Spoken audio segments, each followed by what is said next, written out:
হতাশা এটা এমন এক অন্ধকার যেখানে একবার ঢুকে গেলে মনে হয় আর কোনো আলো নেই। কিন্তু প্রশ্ন হলো, তুমি কি জানো এই অন্ধকার থেকে ফিরে আসার রহস্য কোথায় লুকিয়ে আছে? একটা গল্প বলি, হয়তো তোমার জীবনটাই বদলে যাবে। একটা ছোট্ট শহরে এক বৃদ্ধ লোক থাকতো। নাম তার আব্দুল চাচা। ঘর নেই, পরিবার নেই, নিজের বলার মতো কিছুই নেই। তার একটা মাত্র জিনিস ছিল আশা। প্রতিদিন সে নদীর ধারে গিয়ে বসে সূর্য ওঠা দেখতো, নিজের হাতে বানানো একটি মাটির প্রদীপ জ্বালাতো আর বলতো, যতদিন আলো জ্বলে আমি হতাশ হব না।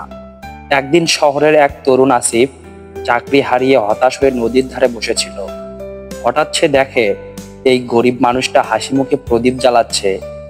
আসিফ অবাক হয়ে জিজ্ঞাসা করলো, চাচা, আপনার তো কিছুই নেই, এত কষ্টেও কিভাবে এত শান্ত থাকেন? চাচা হেসে বললেন, বাবা, একসময় আমারও সব ছিল, কিন্তু একে একে সব চলে গেছে, ঘর, পরিবার, কাজ। তবু আমি জানি জীবন মানেই যুদ্ধ, আর যতক্ষণ শ্বাস আছে ততক্ষণ হাল ছেড়ে দেওয়া পাপ।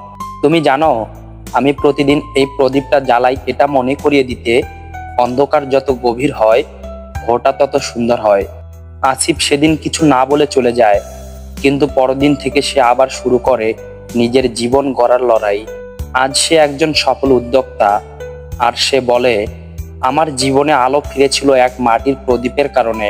বন্ধুরা, জীবনে হতাশা মানেই শেষ হয়ে যাওয়া না। হতাশা আসবে, মন ভাঙবে, কিন্তু তাতেই যদি তুমি থেমে যাও তবে তুমি হেরে যাবে নিজেকেই। মনে রেখো, অন্ধকারেরও শেষ আছে, কিন্তু আলোর জন্য অপেক্ষা করাটাই হলো সাহস। তাই ঘুরে দাঁড়াও, আলো জ্বালো নিজের ভিতর, কারণ এই পৃথিবী তোমার আলো দেখার জন্য অপেক্ষা করছে।